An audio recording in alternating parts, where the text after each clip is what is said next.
Bismillahirrahmanirrahim. Assalamualaikum warahmatullahi wabarakatuh. Bro and sis, saya mau cerita tentang monyet yang ringan-ringan aja. Saya dulu pernah punya monyet, pelihara monyet di rumah.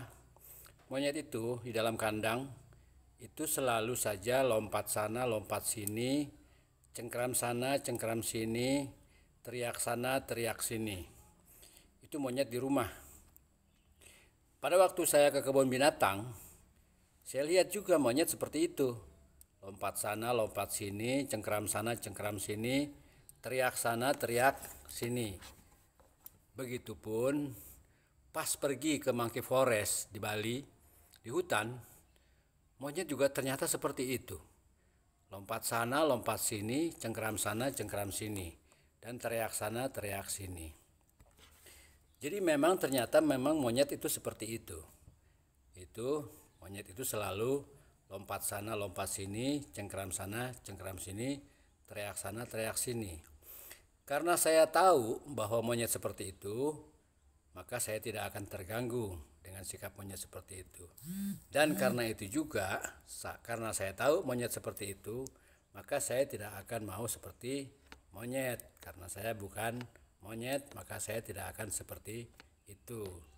Lompat sana, lompat sini, cengkram sana, cengkram sini, teriak sana, teriak sini. Di tangan monyet, batu, genteng, berlian, itu semuanya sama saja. Semuanya sama-sama dipakai untuk melempar. Maka kalau ada manusia dengan kualifikasi ini, ya apa saja dipakai untuk melempar, apakah itu senjata maupun kitab suci.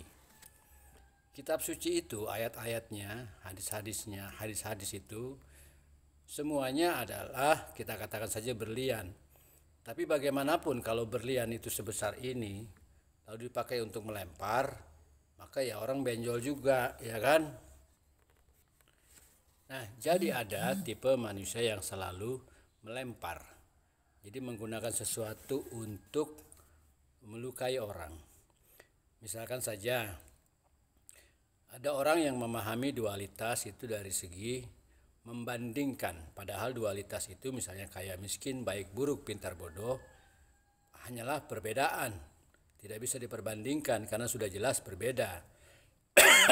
Ini malah membandingkan dengan melakukan satu perbandingan yang menyakitkan.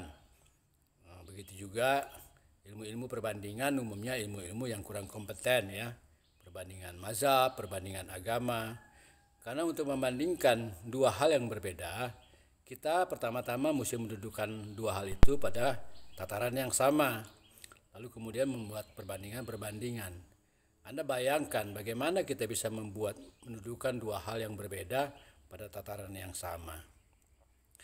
Itu bisa saja menghina yang satu dan juga terlalu tidak menghargai yang lain. Nah, jadi ilmu-ilmu perbandingan itu sebetulnya adalah ilmu-ilmu yang sama sekali tidak bijaksana, membanding-bandingkan.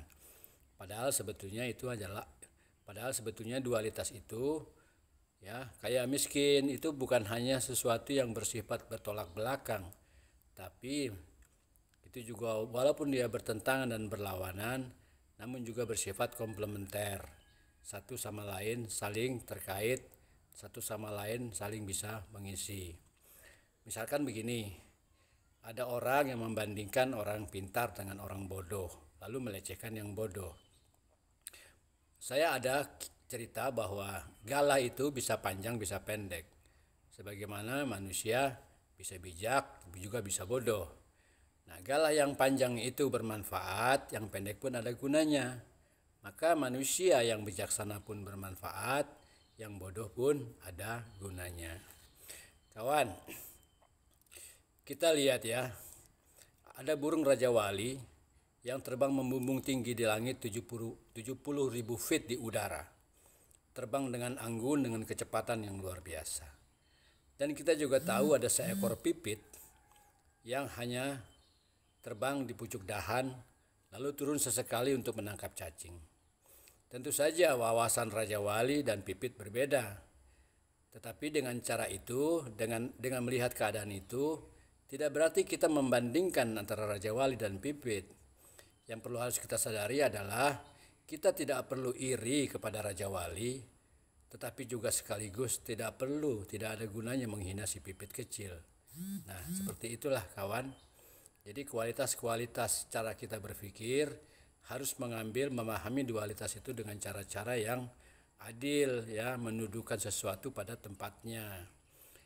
Jangan membagi-bagi orang dengan pembagian dualitas yang menyakitkan. Ketika seseorang itu menjadi bodoh, maka barangkali saja itu hal yang layak baginya. Artinya kewajaran baginya ketika orang tidak belajar, ketika dia bodoh maka itu sesuatu yang wajar. Nah, kewajaran-kewajaran itulah yang harusnya kita pahami. Gitu. Hidup ini kan sebetulnya hanya masalah kewajaran. Sesuatu yang tidak wajar tentulah bukan sesuatu yang benar. Jadi kalau berpikir kita itu tidak wajar, tidak bisa melihat sesuatu itu secara sebaik-baiknya, maka itu pasti bukan suatu cara berpikir yang benar.